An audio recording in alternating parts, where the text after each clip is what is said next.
Good evening everyone, welcome back to our channel. आज मैं आपके साथ डिस्कस करूंगी chemical properties of alkaline earth metals की एक और केमिकल प्रॉपर्टी, जिसमें कि हम जो हमारी ग्रुप 2 की मेटल्स हैं जिनको हम अल्कलाइन अर्थ मेटल्स बोलते हैं उनको हैलोजन के साथ में रिएक्ट कराएंगे।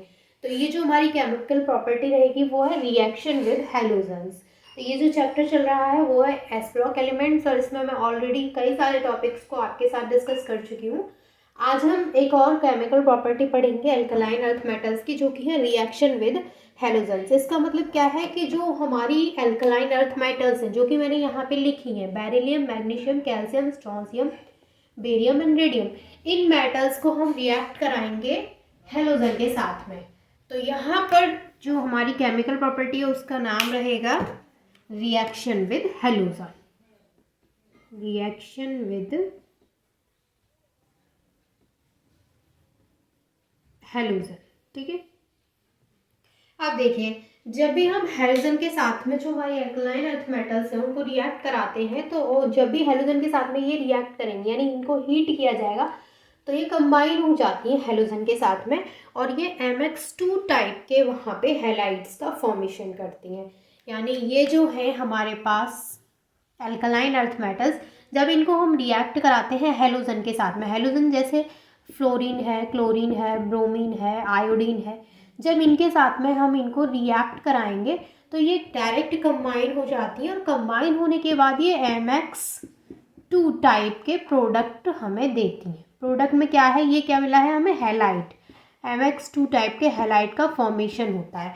किस तरीके से होता है, तो एक मैं आपको जनरल रिएक्शन दिखाती हूँ, देन हम कई सारे एग्जाम्पल्स इसमें करके देखेंगे। जैसे हम यहाँ पे मैग्नीशियम ले लेते हैं, ठीक है। मैग्नीशियम हमने लिया है, और मैग्नीशियम से पहले मैं आपको इसका एक जनरल अगर रिएक्शन बताऊं तो वो ये रहेगा कि जैसे हमारे पास ये है मेटल, और मेटल को हमने रिएक्ट कराया हैलोजन के साथ में, तो यहाँ पे जैसे मैंने ले लिया Cl2। अब Cl2 की जगह पे मैं बता रही हूँ एक जनरल रिएक्शन, तो हम क्या लिखेंगे, हैलोजन को हम लिखते हैं X2, तो हमने यहाँ पे ले लिया X2, यानी ये हो गया हमारा हैलोजन, और इसको हमने रिएक्ट कराया तो हमें मिला MX2। तो ये MX2 टाइप का क्या हो गया, यहाँ पे हैलाइड का फॉर्मेशन हो गया। अब इसी तरीके से हम यहाँ पे अलग अलग एग्जाम्पल लेंगे। जैसे पहला एग्जाम्पल हम किसका लेने वाले हैं, मैग्नीशियम का, तो हमने यहाँ पे मैग्नीशियम ले लिया, और हैलोजन की जगह पे हमने यहाँ पे क्या ले लिया, जैसे मैंने हैलोजन की जगह पे यहाँ पे ले लिया क्लोरीन, तो मैंने यहाँ पे ले लिया Cl2, और जब हम इसको हीट करेंगे तो यहाँ पे बनता है MgCl2 यानी मैग्नीशियम क्लोराइड। तो यहाँ पे क्या बन गया, ये हैलाइड का फॉर्मेशन हो गया, ठीक है। सेकंड अगर हम यहाँ पे एग्जांपल है तो इस बार हम यहाँ पे ले लेते हैं बेरियम, ठीक है। बेरियम ले लेते हैं हम यहाँ पे, तो यहाँ पे हमने ले लिया बेरियम। अब हम यहाँ पे हैलोजन चेंज कर लेते हैं। अब हम यहाँ पे बेरियम को किसके साथ में रिएक्ट कराते हैं, मान लीजिए हमने बेरियम को फ्लोरीन के साथ में रिएक्ट करा दिया, तो यहाँ पे हो गया F2, तो यहाँ पे बनेगा ये BaF2। समझ में आ रहा है ना आपको किस तरीके से रिएक्शंस होती हैं।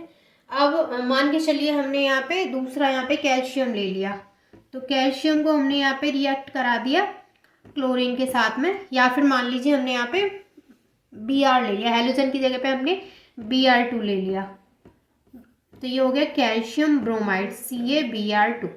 इस तरीके से यहाँ पे हमें क्या होता है, ये प्रोडक्ट का फॉर्मेशन हो जाता है जब कभी भी हम रिएक्शन कराते हैं ग्रुप 2 के एलिमेंट्स की हैलोजन के साथ में, तो यहाँ पे ये डायरेक्ट कंबाइन होकर हैलाइड्स का फॉर्मेशन हो जाता है।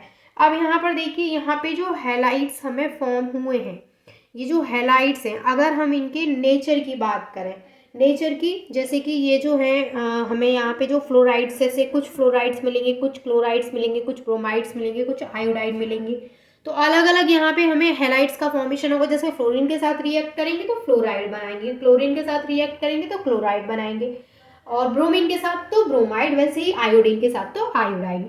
तो यहाँ पर एक्सेप्ट फ्लोराइड्स को छोड़ करके अदर जो हैलाइड्स होते हैं वो सॉल्युबल होते हैं वाटर में। इसका मतलब क्या है कि यहाँ पे हम फ्लोराइड, ये वाला जो हमने फ्लोराइड का एग्जाम्पल लिया है, हम यहाँ पे इसकी बात नहीं कर रहे हैं। तो एक्सेप्ट फ्लोराइड यानी जिसमें भी फ्लोराइड होगा उसको छोड़ के हमें जो क्लोराइड है, ब्रोमाइड है या फिर आयोडाइड है, ये क्या होते हैं? Except fluoride all hydrides are water soluble, water soluble. समझ में आ गया? यानी सिर्फ यहाँ पे फ्लोराइड्स की बात हम नहीं कर रहे हैं, फ्लोराइड्स को छोड़ने के बाद जो यहाँ पे हाइड्राइड्स हैं, जैसे क्लोराइड्स हैं, ब्रोमाइड्स हैं या फिर आयोडाइड्स हैं, वो सभी वाटर में सॉल्युबल होते हैं। जो फ्लोराइड्स हैं वो वाटर में सॉल्युबल नहीं होते हैं, और इनकी जो सॉल्युबिलिटी है वो डिक्रीज होती है with increasing atomic number of the metal. यानी जैसे जैसे मेटल का एटॉमिक नंबर इंक्रीज होगा वैसे ही इसकी जो सॉल्युबिलिटी है उसमें डिक्रीमेंट होगा। तो आई होप कि ये आपको क्लियर हो गया होगा, एंड कोई डाउट है तो वो आप मुझसे पूछ सकते हैं। And thank you so much for watching this video.